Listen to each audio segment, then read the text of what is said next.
This is the reason why I chose to trust. I learned this lesson, you guys, in my time in direct sales, from the industry, how much fun I had when I was a member and I was doing network marketing on the field. I learned that business is a team sport. There is no such thing as a one-man or one-woman empire. It's better to share the wins, the losses, the challenges, and the struggles with a team. In order to have that team, you need people. In order to find people, you need to be able to build relationships, and you need to be able to trust people and surround yourself with fantastic people that you can trust and that share a common vision and goal as you. I am so blessed to this day that that was the case between David and I. So we proceeded with our partnership. The business did really well. We had awesome synergy, and we had deals lined up. We actually had about 5 really great deals lined up. However, it wasn't long until we encountered our second challenge. By about April, May of 2020, of the 5 sales that we had in the pipeline, 2 of them contracted COVID. 3 of them said that they did not know if they would have a company or a business to come back to. The rest of our sales prospects pretty much made comments along the same way, and our pipeline completely dried up. I remember that time, guys. That was one of the toughest times, one of my all-time lows in the business. See, David and I had been bootstrapping ourselves for the last 6 months. We'd been working about 14-hour days to try and get the business off the ground. I was drawing a humble wage, and David was still freelancing on the side because the business wasn't at that level where he could afford to support us. I was living in Bali. I had a couple months left of savings. I remember getting so stressed out. I got on the phone and I called my dad to tell him what happened. And he said to me, "Get on the next flight, come back home to Australia. It's not worth it. Nobody knows how long this pandemic is going to go on for." And that would have been sound advice. A lot of my friends and my expats actually left Bali. Most people fled. I remember that moment so clearly. I was so disheartened. I was lying on my couch. I was so upset. I did not know what to do. So I got down on my hands and knees and I started to pray. And I asked God, I get that we're in the middle of a global pandemic right now, but I can't go back to Australia. I can't do that. I can't in some ways admit defeat and just give up. I feel like I would be letting David down. He came into this business because he trusted my leadership and my ability and my agency experience in the last 12 years. So there's got to be another way. I get that we're in a global pandemic, but surely, God, there's got to be another way. Again, that choice paid off.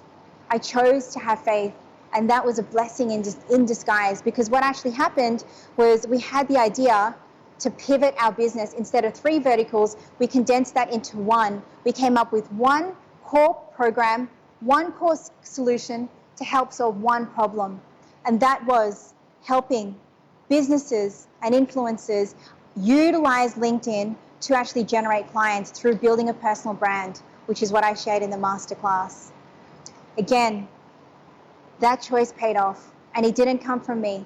It came from powers beyond me, but I chose to have faith when I was so fearful and I was staring failure and literally a couple months left of pay to survive in an island that I would have been an expat. Because within 5 weeks of launching our new program, we made $171,000 in revenue. So guys, the business is going well by this stage. We had a business and we had clients, but now we wanted to expand. So we decided we need to market ourselves. We need to go and find a way to show up and capitalize on this, because now everyone's gone into lockdown. Everyone needs to rely on social media to connect. So let's market ourselves. There's an even greater need to become visible. So we found this company that we actually wanted to partner with to learn how to do video content. It wasn't something that I was at that time the most proficient in. However, this company that we wanted to work with was actually based in Florida, in Miami, and the boot camp that they were running would take place at 4 p.m. every afternoon.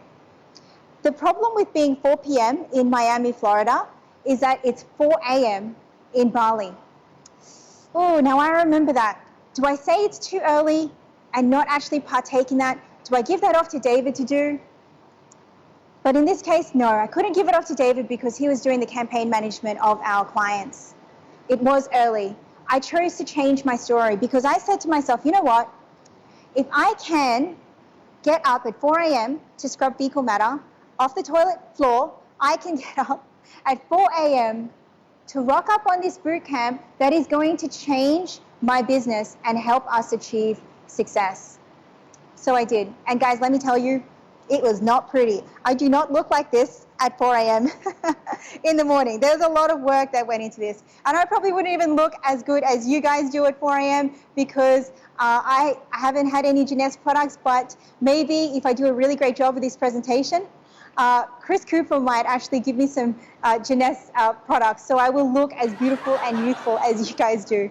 I literally would go to bed with the laptop by my bedside table. I would have my lipstick, and I would rock up in this boot camp in my pajamas with my Zoom filter set to high.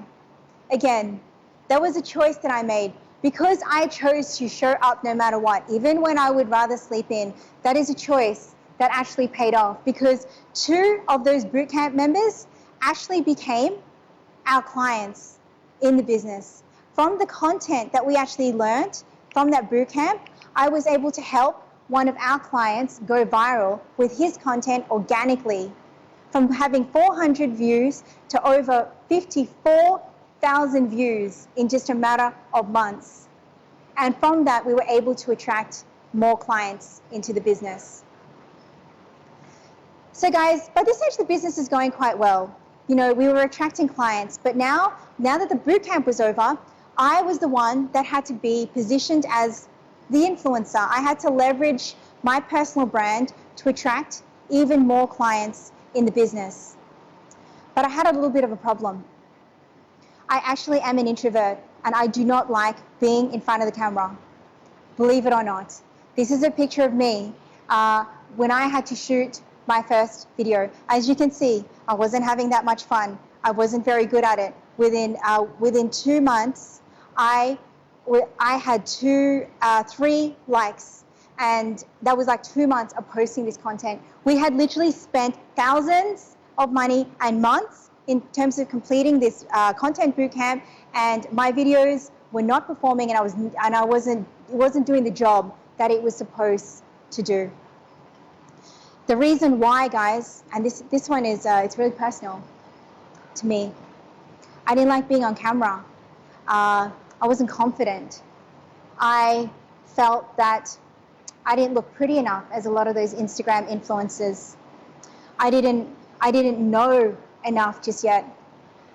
I'm not as experienced as a lot of other entrepreneurs. I don't even have that many followers on my LinkedIn. As a matter of fact, truth be told, some of our clients actually have more followers than I had on my LinkedIn.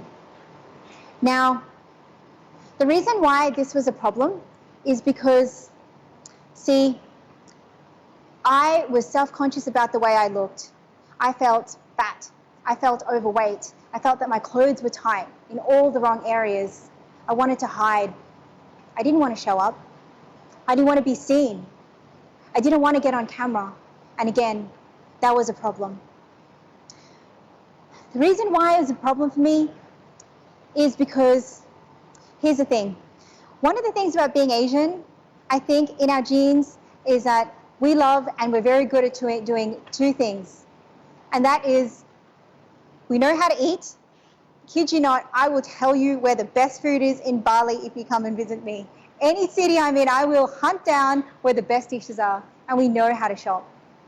The problem with being my height, 5'1", minus the stilettos, or about 150 centimeters, is that when I say, guys, like I like to eat, I mean like I like to eat, and I was good at it.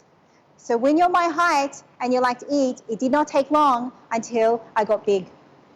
This is what I used to look like at the time. Now, I wanted to share this picture with you, and I thought that it was quite fitting to share this picture. This is at Bali Zoo because there's a baby elephant. I think it was a baby. There was a baby elephant behind me. When I looked at this picture, I felt like me and the elephant could literally have been twins. Now, there is nothing wrong with the men and women out there who are big, bold, and beautiful, but that wasn't me. When I looked in the mirror, I hated how I looked. I hated how I felt. And this was affecting my business. So something had to change. I had to choose to change. I had to choose to change the relationship that I had with food. And to this day, this is a picture of me, something that I had to let go of. I don't get to eat all the yummy Asian